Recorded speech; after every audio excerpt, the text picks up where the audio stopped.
बिस्मिल्लाहिर्रहमानिर्रहीम। तुमसे है पाकिस्तान में खुशामदीद। मैं हूं साजिद हुसैन। हमेशा की तरह मजबूत मुस्तहकम पाकिस्तान पर बात करने के लिए न सिर्फ तमाम पॉलिटिकल फोर्सेस के साथ साथ दीगर शोबाजा जिंदगी से ताल्लुक रखने वाली शख्सियात से बात करते हैं कैसे मुल्क को मजबूत मुस्तहकम बनाना है। मौजूदा सियासी सूरत हाल में वफाकी हुकूमत जिस तरह इंतखाबी इस्लाहात की बात कर रही है, इलेक्ट्रिक वोटिंग मशीन की बात कर रही है, लेकिन अपोजिशन इसको एतमाद में नहीं ले पाई। क्या अपोजिशन के बगैर क्या इस मशीन के थ्रू क्या जनरल इलेक्शन हो पाएंगे, इस पर भी बात करेंगे। और कराची इंफ्रास्ट्रक्चर से लेके कंटोनमेंट में ग्रास रूट पर जो पॉलिटिक्स की जा रही है, आजकल कैंपेन धड़ल्ले से चल रही है तमाम पॉलिटिकल फोर्सेस की, तो ग्रास रूट पर कौन ये मार्का जीतेगा इस पर भी बात करेंगे। इस वक्त हमें ज्वाइन किया है वासिफ शाह ने पीटीआई से। वासिफ, कैसा आपको क्या आवाज आ रही है, सुन सकते हैं आप? क्या वासिफ आप सुन सकते हैं?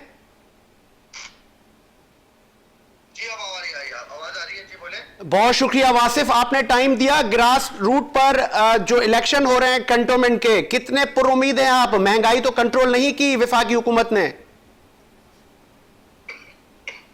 जी, सबसे पहले तो आपका बहुत बहुत शुक्रिया जी, आपने मुझे मौका दिया अपने राय रखने का।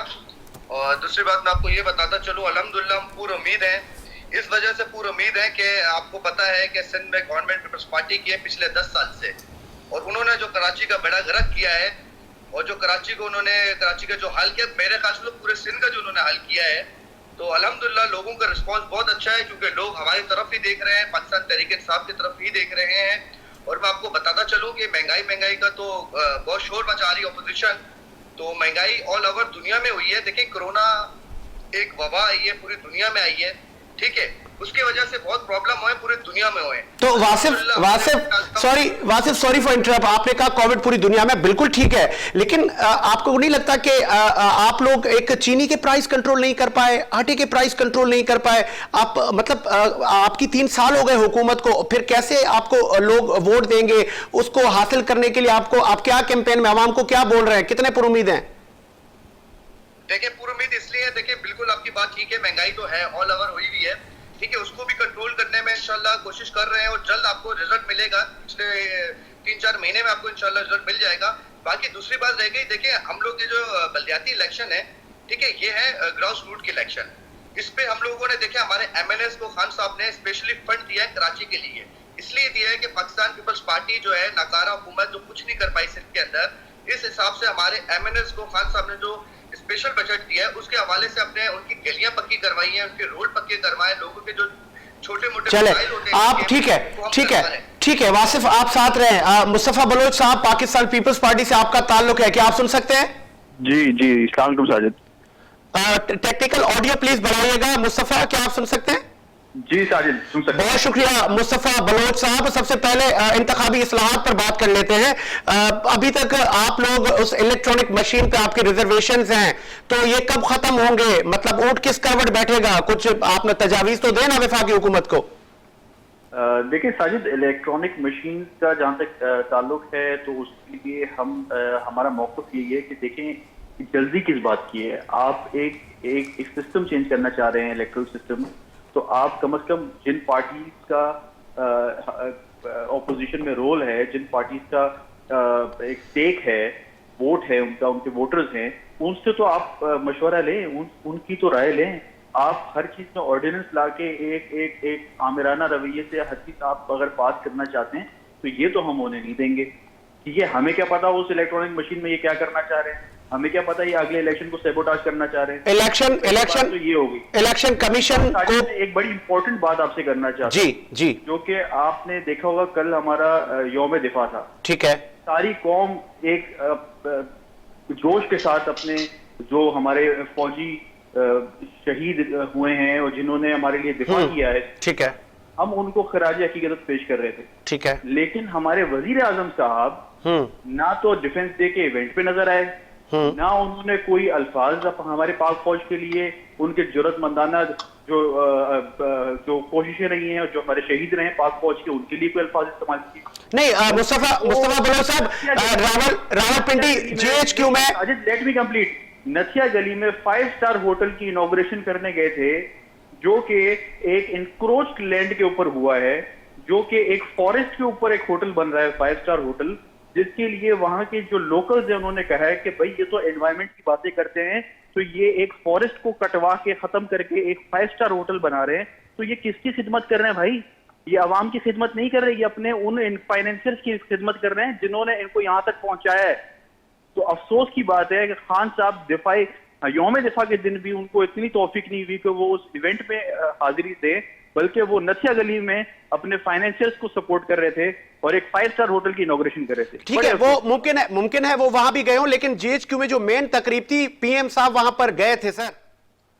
सर कहीं नजर नहीं आया, आप मुझे बता दें, कोई एक मुझे फुटेज दिखा दें। मैं आपको फुटेज देख लूंगा, मुमकिन है आपने ना देखा हो, लेकिन जो मेन तकरीब थी जीएचक्यू में, वजीर आजम साहब ने जो यादगार शोहदा थी उस पर फूल भी चढ़ाए, और जो हमारे अफवाज के जो जनरल हैं उनके साथ थे, वो बाजवा साहब भी वहां पे मौजूद थे और दीगर जो रहनुमा थे वो भी थे। कल का जो इवेंट था उसमें कैबिनेट की प्रेसिडेंट साहब थे, लेकिन आपके प्राइम मिनिस्टर साहब गायब थे, ठीक है। और सबसे बड़ी बात यह है, यौम दिफा का दिन है, आप बैठ के, आपकी प्रायोरिटी है कि आप एक 5 स्टार होटल की इनॉग्रेशन कर रहे हैं। चले इस बात को छोड़ दें, मेरे भाई जो पीटीआई के जो मौसूफ बात कर रहे थे कि ये गलियां पक्की करवा रहे हैं, तो भाई आपने 14 सीटें यहाँ पे गलियां पक्की कराने के लिए ली थी, आपने कोई मेगा प्रोजेक्ट नहीं लाना कराची के लिए, आपने 14 सीटें, आपको क्या लगता है इन कामों के बाद आपको कैंटोनमेंट बोर्ड में वोट पड़ेगा? मुस्तफा बलोच साहब, वो तो 12 सितंबर को पता चलेगा। मैं वासिफ से पूछ लेता हूं, वासिफ साहब, आपको जो कराची की आवाम ने मैंडेट दिया, क्या आप, मुस्तफा का सवाल है, क्या सिर्फ ये गलियां ही पक्की करनी है? 1100 अरब भी आपने कराची को देने थे, आपने मेगा प्रोजेक्ट कराची को देने थे, लेकिन अभी तक वफाक की तरफ से तो आप लोगों ने मतलब जो खातिर ख्वाही करनी चाहिए थी, क्योंकि तमाम सूबे आपके लिए बराबर हैं, तो आपने अभी तक सिंध के साथ ये रवैया क्यों रखा है? क्या आप सुन सकते हैं मुझे, वासिफ शाह? जी आवाज आ रही है, बताएं। मेरा ये कहना था कि ये जो गलियां, ठीक है, पक्की करें, इंफ्रास्ट्रक्चर पे आप तवज्जो दें, आपको वजीर आजम साहब ने आपके कैंडिडेट्स को फंड दिया है, लेकिन क्या ही अच्छा होता कि आप सिंध हुकूमत को 1100 अरब भी देते, आप एनएफसी अवार्ड के पैसे भी रोक के बैठे हैं, दीगर आपको कराची शहर को कोई मेगा प्रोजेक्ट देने के आपके वादे थे, यही कि अवाम ने आपको मैंडेट इन गलियां पक्की करने के लिए तो नहीं दिया। सर मसला ये है कि पाकिस्तान पीपल्स पार्टी की जो हमने परफॉर्मेंस देखी है ना पिछले 10 सालों में, तो इनको हम पैसे तो बिल्कुल भी मत देंगे ही नहीं, क्योंकि इनको जो सिंध गवर्नमेंट को जो तरक्याती फंड मिलते हैं अरबों खरबों रुपए में, वो आप देख लें कि वो कहाँ लगाते हैं। हाल देख लें कराची शहर का, जब पानी पीने को नहीं है लोगों के पास, आप कराची शहर का हाल देख लें कि थोड़ी सी बारिश पड़ती है तो क्या हाल हो जाता है। ठीक है सर, ये जो आप बजट की बात कर रहे हैं, जो पैसों की बात कर रहे हैं, सर इमरान खान वजीर आजम साहब जो है, इनका साफ इनकार है कि इस गवर्नमेंट को हम पैसे नहीं देंगे, कि इन्होंने पैसे जो है सर वो आवाम से नहीं लगाए। फिर किसको आप पैसे देंगे वासिफ शाह? फिर किसको पैसे देंगे आप? फिर तरक्की कैसे होगी? 18th अमेंडमेंट के पास सूबा खुद मुख्तार है, विफाक उसको देने का वो है, मतलब वो दे सकता है, उसका वो पाबंद है। तो फिर अगर आप विफाक सिंध को पैसे नहीं देंगे तो या तो आप खुद लगा लें आके पैसे, यहाँ पे खुद इन्वेस्टमेंट करें, खुद मेगा प्रोजेक्ट ले आए। सर इंशाल्लाह बड़े प्रोजेक्ट जो है सर इंशाल्लाह लेके आ रहे हैं। K4 की जो लाइन पे उसमें प्रोजेक्ट जो वफाक स्टार्ट किया हुआ है, वो इंशाल्लाह 2 साल के अंदर आपको पूरे कराची के अंदर पानी मिलेगा। दूसरा जो प्रोजेक्ट है सर ये आपका ग्रीन लाइन का, वो भी इंशाल्लाह अक्टूबर में कंप्लीट हो जाएगा। जो मेजर प्रोजेक्ट है सर वो पीपल्स पीटीआई वो खुद कर रही है। दूसरी बात रह गई सर, इनको तरक्याती फंड मिलते हैं, पीपल्स पार्टी को वफाक की तरफ से फंड मिलते हैं, सिंध के लिए इनका जो हिस्सा है वो भरपूर मिलता है, ऐसा नहीं कि नहीं मिलता।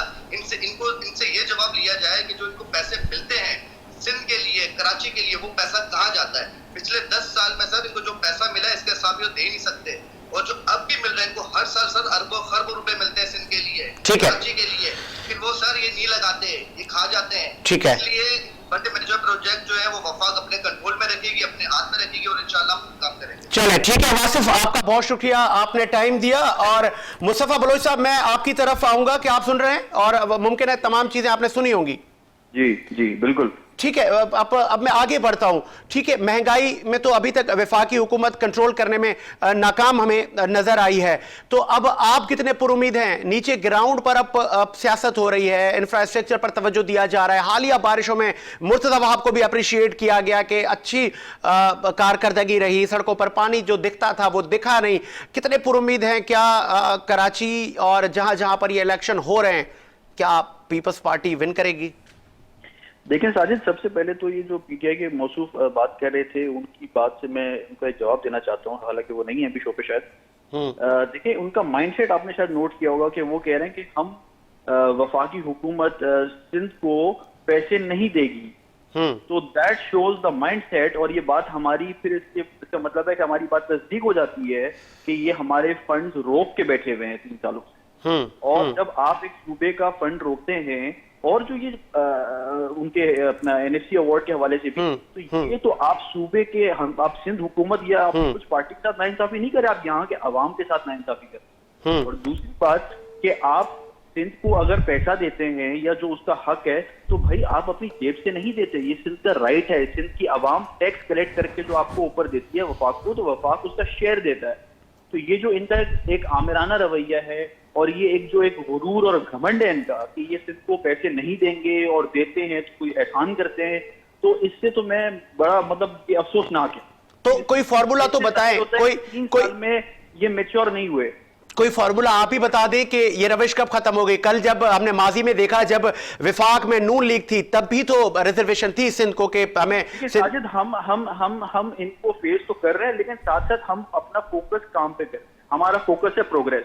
कराची में मुर्तजा साहब बारिशें हुई हालिया दिनों में, आपने देखा कि वो 24 घंटे रात के 3 बजे तक वो ग्राउंड पे थे। उन्होंने कोई ऐसा कोई एरिया नहीं छोड़ा जहां पे वो खुद बजाते खुद एज एन एडमिनिस्ट्रेटर, ऐसे तो मैंने शायद ही किसी को देखा हो कि इतने जोश और जज्बे के साथ वो ग्राउंड पे खड़े होके इंतजामिया के साथ, और मेरे ख्याल में चंद लम्हों में जो है ना वो बहुत जगहों से पानी भी क्लियर हो गया ड्रेनेज का। तो कहने का मकसद है हम काम कर रहे हैं, चाहे बारिश हो चाहे तरक्याती काम हो, जहां पे भी जो इश्यूज थे उनको हम। अच्छा, एक मुस्तफा, लास्ट में एक कानूनी सवाल मैं आपसे पूछूंगा। जिस तरह आप लोग और तमाम ऑपोजिशन की जमातें इलेक्ट्रिक वोटिंग मशीन पर अभी तक आपका एतमाद नहीं है, आपके बहुत सारे तहफ़्फ़ुज़ात हैं कि ये हैक भी हो सकती है, इसमें मेमोरी चिप लगती है, उस पर भी हमें तहफ़्फ़ुज़ात हैं, तो आपको कोई कानूनी बात बताएंगे? क्या आपकी इजाजत के बगैर, ऑपोजिशन की इजाजत के बगैर वफाकी हुकूमत इस मशीन के तहत जनरल इलेक्शन करवा सकती है? देखिए, बात ये ऑर्डिनेंस की एक मुद्दत होती है। ऑर्डिनेंस जो है ना वो एक लॉ नहीं है, उसको आप एक कानून नहीं कह सकते, उसकी एक टाइम लिमिट होती है। तो ऑर्डिनेंस तब लाया जाता है जब कोई अर्जेंसी होती है, जब कोई इमरजेंसी होती है, जिसमें आपको लगता है कि पार्लियामेंट के थ्रू शायद टाइम कंज्यूम होगा, तो आप एक ऑर्डिनेंस लेके आते हैं। लेकिन यहाँ तो भी इलेक्शन को 1.5 साल पड़ा हुआ है, आप ये ऑर्डिनेंस लाके जल्दबाजी में, हुल्लड़बाजी में आप करना क्या चाह रहे हैं? अगर ये जबरदस्ती करते हैं तो हम कोर्ट से आएंगे। हम इस चीज को देखें, हमें कोई इलेक्ट्रॉनिक वोटिंग से कोई पर्सनल वो नहीं, हम चाहते हैं कि इलेक्ट्रॉनिक सिस्टम बेहतर हो, एक अपना इलेक्शन सिस्टम बेहतर हो, लेकिन उसमें आप स्टेक होल्डर्स को तो साथ बिठाएं, उनसे तो सलाह मशवरा करें। आप वन साइडेडली जो है ना वो एक कर रहे हैं ताकि अगला इलेक्शन आप हाईजैक करें और चोरी करें मैंडेट, वो हम होने नहीं देंगे। तो क्या स्ट्रेटेजी होगी आपकी, जिस तरह बिलावल साहब अब पंजाब में कैंपेन चला रहे हैं? जी जी बिल्कुल, हमारे चेयरमैन साहब जिस तरह पंजाब में निकले हैं और जो उनका जबरदस्त इस्तकबाल पंजाब में हुआ है, और इंशाल्लाह आप देखेंगे पंजाब में बड़ी बड़ी विकेटें गिरेंगी, और बड़े बड़े लोग जो थे पंजाब के पॉलिटिशियंस आप देखेंगे वो पीपल्स पार्टी में आएंगे। और पीपल्स पार्टी वैसे भी पीपल्स पार्टी के अपने जाले भी बड़े जोरों शोर से काम कर रहे हैं। तो पंजाब इंशाल्लाह अगला, जैसे हमारे चेयरमैन साहब ने कहा कि अगला सीएम भी पंजाब का जाला होगा और अगला वजीर आजम भी जाला होगा। चले, बहुत शुक्रिया मुस्तफा बलोच साहब, आपने पाकिस्तान पीपल्स पार्टी का मौक़िफ़ रखा। हमें ज्वाइन किया है सैयद अली रजा ने, आपका ताल्लुक जीडीएस है, खुशामदीद कहेंगे सर, क्या सुन सकते हैं आप? जी सर, बिल्कुल सुन सकता हूं। बहुत शुक्रिया, आपने टाइम दिया। मौजूदा आज की जब हम बात करते हैं तो वफाकी हुकूमत फिर से नाकाम है, आटे और चीनी के प्राइस कंट्रोल नहीं हुए, महंगाई कंट्रोल में नहीं है, लेकिन ग्राउंड पर कंटोनमेंट के इलेक्शन भी हो रहे हैं। अवाम किसको मुंतखब करेगी? आपके भी लोग इस इलेक्शन में हिस्सा ले रहे हैं, कितने पुरुमीद हैं? अगर जहां जहां पर वफाकी हुकूमत लैग कर गई है तो कसूरवार आप खुद को समझते हैं, क्योंकि आप कोलिशन पार्टनर है वफाक में?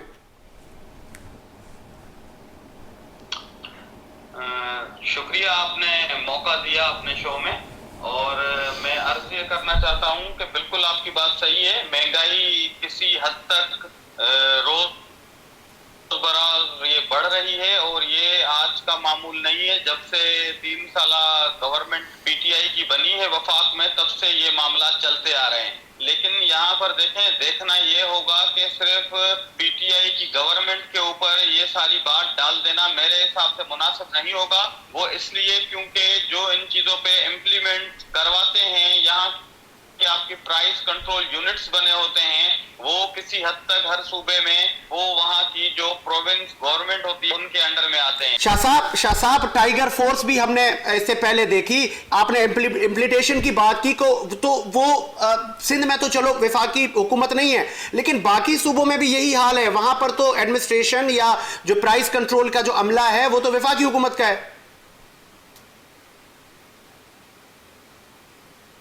तो वही मैं कहना चाहता हूं कि जिन जिन दायरा इख्तियार में जिनके अगर ब्यूरोक्रेट्स हैं उनके पास कोई इख्तियारात हैं, उनके दायरा इख्तियार में कोई चीज आती है तो वो उन पर इम्प्लीमेंट, जो डिप्टी कमिश्नर्स हैं इजला के, वहाँ के जो एसीज हैं डीसीज हैं, सब उन पर मिलकर अगर ये काम करेंगे तो उसमें बेहतरी आएगी। लेकिन अगर हम सिर्फ ये कह देंगे कि टाइगर फोर्स करे या पीटीआई की गवर्नमेंट करे तो वो सिर्फ अकेले ये काम नहीं सर अंजाम दे सकते, क्योंकि देखें अगर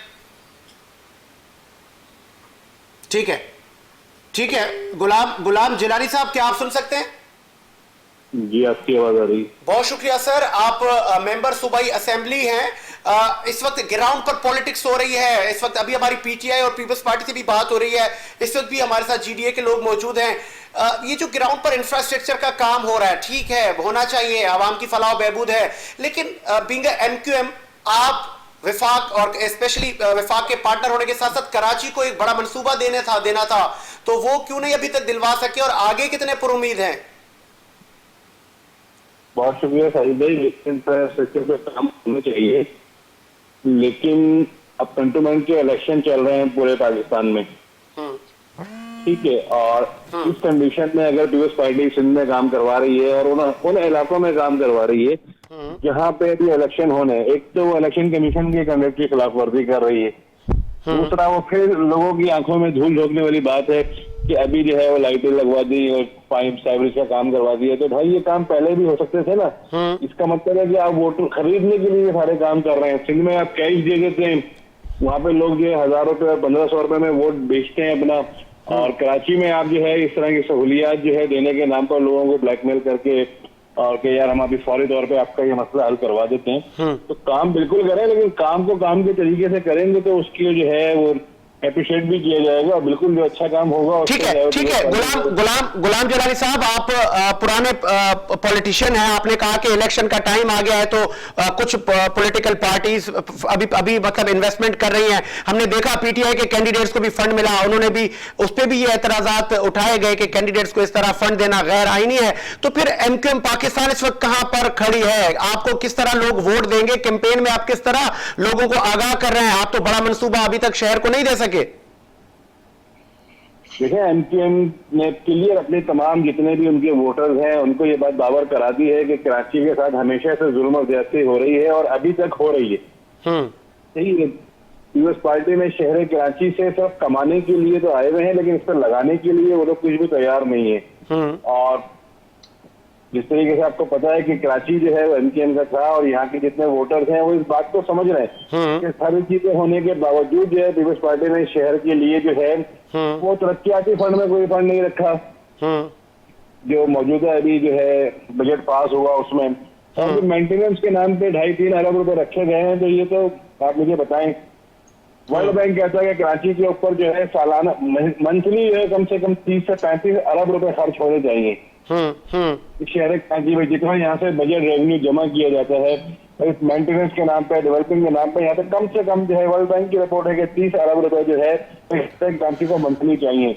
और आप साल की अगर 3 अरब रुपए मेंटेनेंस के लिए रख रहे हैं तो आप किसको धोखा दे रहे हैं भाई? बहुत धोखा दे लिया आप लोगों ने। अब आवाम जो है तो तमाम चीजों को समझ चुकी है और इंशाल्लाह इस इलेक्शन में भी और आने वाले इलेक्शन में। ठीक है गुलाम जिलानी साहब, आप कॉल पर रहे।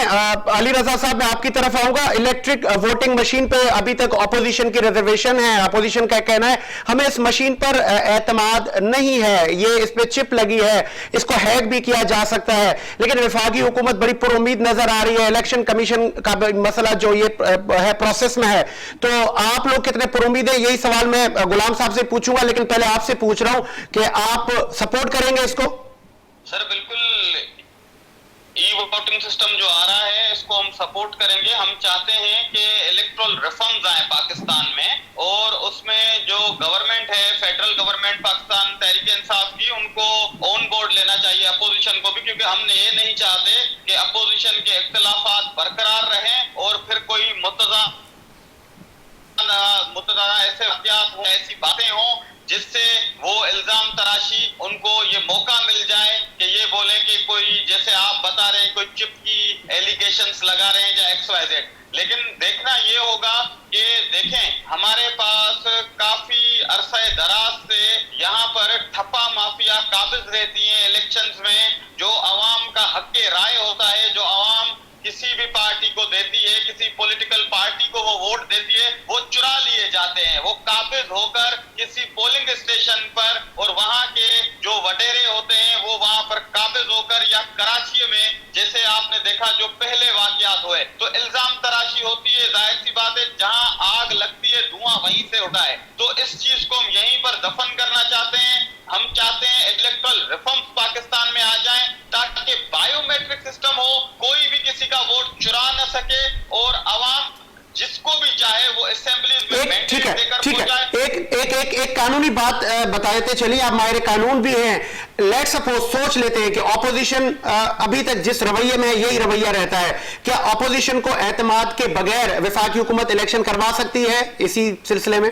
देखें, ये तो सवाबदीद है कि फेडरल गवर्नमेंट क्या अपने फैसले करती है, क्योंकि उनके पास देखें असेंबली में अक्सरियत मौजूद है।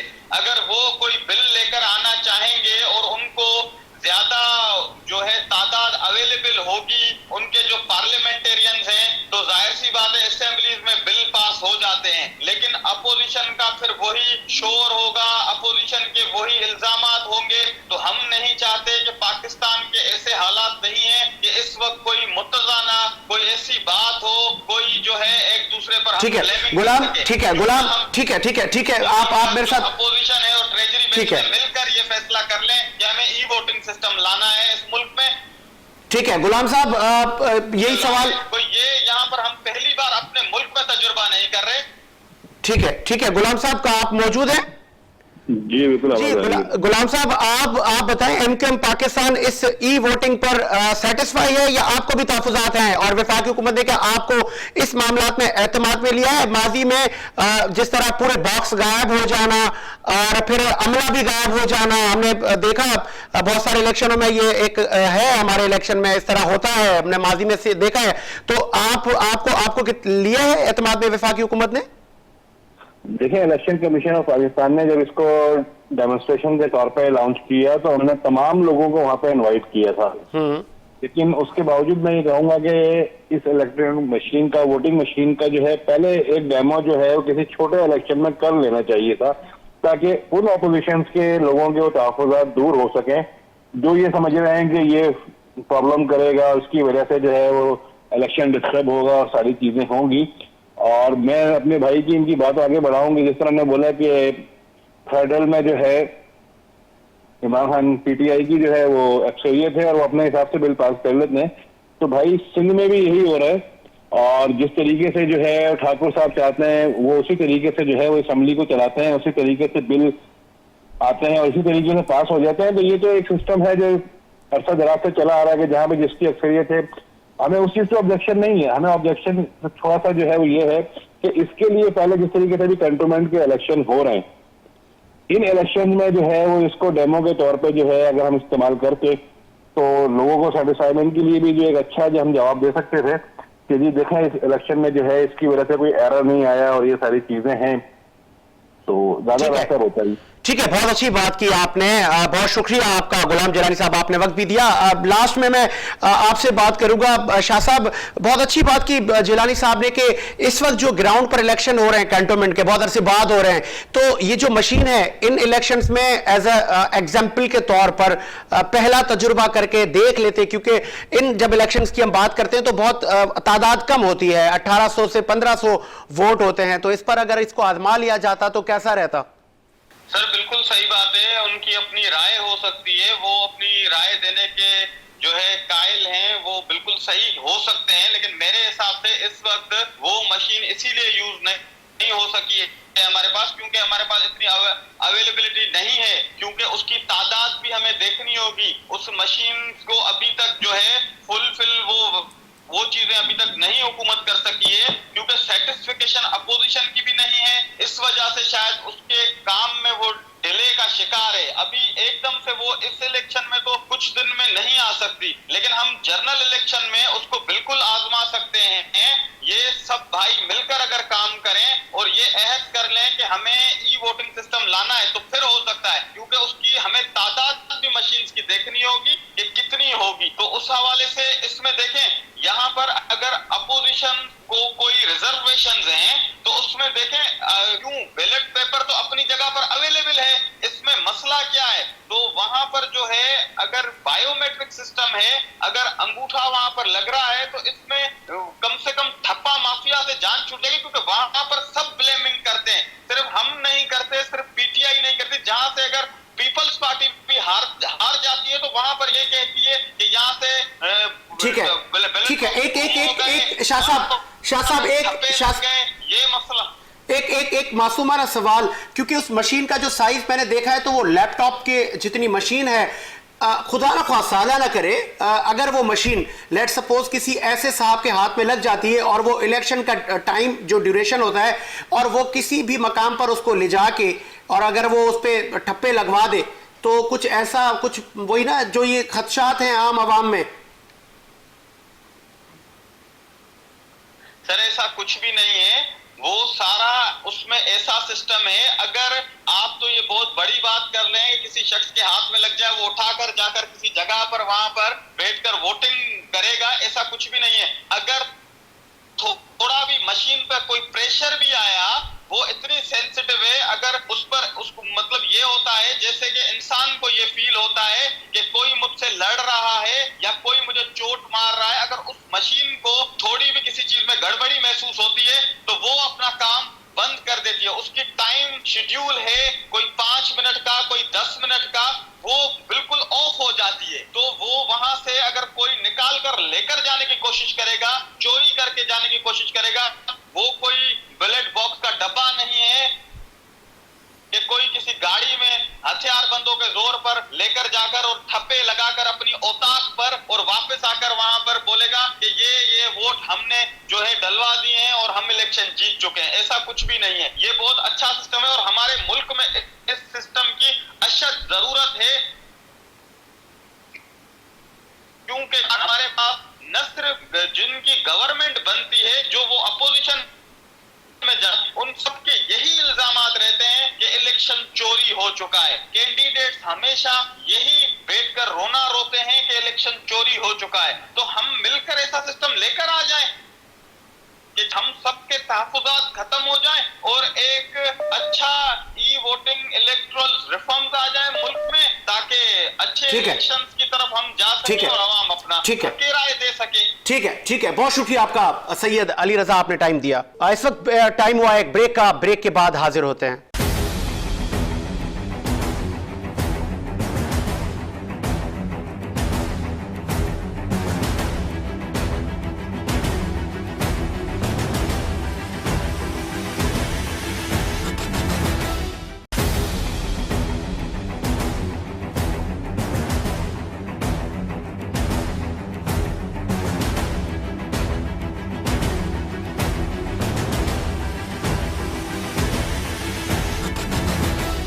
ब्रेक के बाद खुश आमदीद प्रोग्राम को आगे बढ़ाते हैं और एक सोशल एक्टिविस्ट ने भी हमें ज्वाइन किया है, सुमेरा जावेद ने।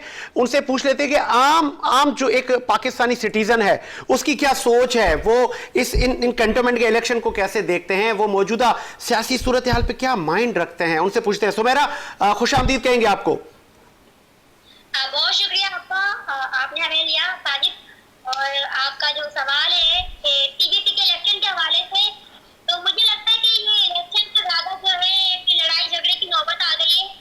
जबरदस्ती सीट हासिल करने की कोशिश की जा रही है, तमाम लोग अपना जोर लगा रहे हैं, इसे जीतने के लिए वो हरबल इस्तेमाल कर रहे हैं, गलत और सही का फर्क भूल गए।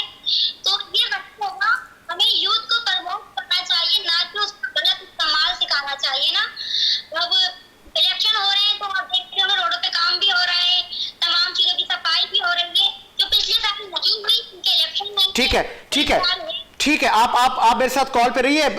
नुमाइंदा वीनस अनवर ने हमें ज्वाइन किया। अनवर मक्सी, खुश आमदीद कहेंगे, क्या आप सुन सकते हैं? जी जी बिल्कुल। ऑडियो बढ़ाइएगा प्लीज टेक्निकल टीम। बताइएगा, जिस तरह इस वक्त बहुत सारे झंडे हमें दिख रहे हैं और इंफ्रास्ट्रक्चर का काम भी हो रहा है, किसका पलड़ा भारी देख रहे हैं आप तमाम पॉलिटिकल पार्टीज में से?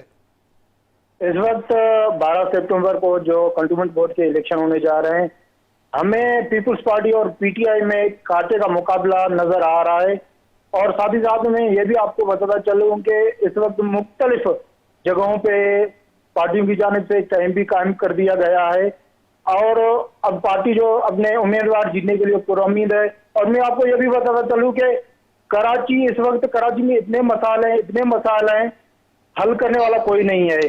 चाहे रोड का काम हो या सीवरेज का काम हो या पानी का काम हो, लेकिन कोई नहीं कर रहा है। इस वक्त कराची की आवाम शदीद अजियत का शिकार है। जी ठीक है, तो ये जो आपने कहा कि पलड़ा भारी हमें पाकिस्तान पीपल्स पार्टी और पीटीआई का, इन दो जमातों का कांटे का मुकाबला हमें लग रहा है। एमक्यूएम पाकिस्तान इसी शहर में उनका मैंडेट रहा है, कितने आपको लग रहा है कि इस वक्त उनकी कैंपेन कैसी जा रही है? इस वक्त एमक्यूएम पाकिस्तान की जो कैंपेन वो भी जारी है, लेकिन ज्यादा जो है पलड़ा भारी आ रहा है पीपल्स पार्टी और पीटीआई का है।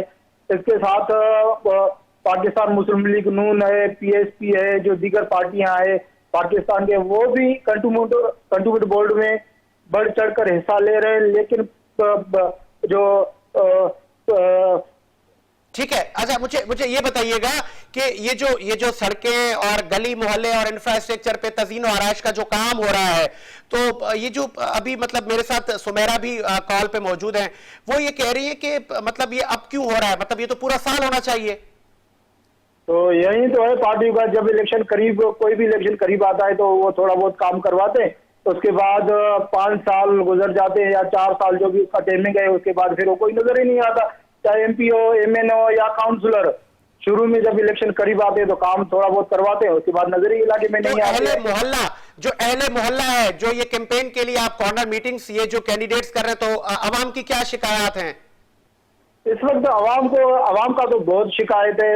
अवाम यही कह रहा है कि इलेक्शन जब करीब आता है तो एमपी एमएनए या जो दीगर ओहदेदार हैं वो तो वोट मांगने के लिए आते हैं, लेकिन जब इलेक्शन गुजरने के बाद जीत जाते हैं तो फिर 5 सालों के बाद भी वो हमें नजर नहीं आते। क्योंकि बात यह है कि अवाम यही कह रहा है कि कराची के अंदर इस वक्त इतने मसाइल हैं, लेकिन हल करने वाला कोई नहीं है। ठीक है, बहुत शुक्रिया अनवर, आपने टाइम दिया। सो मैं आपकी तरफ आऊंगा। ये जो मसाइल अब हल हो रहे हैं, तो अवाम को अभी क्या तहफ़्फ़ुज़ात हैं? और बहुत अच्छा मौका नहीं है कि इलेक्शन के टाइम पे वो कैंडिडेट्स अवाम के पास आते हैं, अवाम को एक विल बताते हैं कि हमने ये करना है, हमने ये काम करना है, एक अपना मैनिफेस्टो बताते हैं, तो अवाम भी खुल के उनकी शिकायत करें कि उनको क्या क्या तकालीफ हैं और वो उनकी तकालीफ के हल का अजाला करें। देखिए, पिछले कुछ सालों से जब से पाकिस्तान बना है, इश्यू डालें तो जितने मिनिस्टर्स या जितने भी लोग आते हैं, हमें इतने सारे लॉलीपॉप दिए जाते हैं कि हम आपकी ये कर देंगे, हम वो कर देंगे, लेकिन होता तो कुछ भी नहीं है। इलेक्शन के बाद वो भूल जाते हैं कि हम वही लोग हैं जिन्होंने उन्हें वोट दिया था। फिर तो वो ऐसे बन जाते हैं कि काफी जो कावे के मुकद्दस है, इस तरह उसको भूल जाते हैं कि हमारे वजह से वो आए, फिर उन्हें याद नहीं रहता, फिर वो पुरान बन जाते हैं, फिर हमारी कॉल नहीं उठाते, हमारी शिकायत नहीं सुनते, हमारी प्रॉब्लम का हल नहीं निकालते ना वो। ठीक है, आगे आप क्या देख रही हैं? कुछ चेंजिंग आपको नजर आ रही है आज 2021 में? देखिए, बहुत ही गिने चुनी पार्टियां रह गई हैं जो सिंध पे सियासत कर रही है। सियासत को मतलब सिंध के ऊपर जो वो ज्यादातर लोगों को लगता है कि सिंध बहुत आसान चीज है, एक हलवा है जो सब मिलकर बांट के खा लेंगे। तो जिसको हलवा मिल जाता है वो खा लेता है, वो सोचता नहीं कि गरीब के पेट का ये पैसों का कमाया है। अब लेकिन सिंध में आप देखेंगे जो आता है, सिंध में हुकूमत करना चाहता है और सिंध को पाना चाहता है, लेकिन सिंध के लिए कुछ नहीं करना चाहता। ठीक है, बहुत शुक्रिया आपका सुमेरा, आपने अपना मौक़िफ़ पेश किया। आपने सुना नाजरीन कि न सिर्फ सिविल सोसाइटी और तमाम पॉलिटिकल पार्टीज़ का ये कहना है कि हम अपनी तरफ से कोशिशों में जारी हैं कि मुल्क मजबूत मुस्तहकम पाकिस्तान बनाए। इसी उम्मीद के साथ साजिद हुसैन को इजाज़त दीजिए। मुलाकात होगी नए प्रोग्राम के साथ। अल्लाह हाफ़िज़।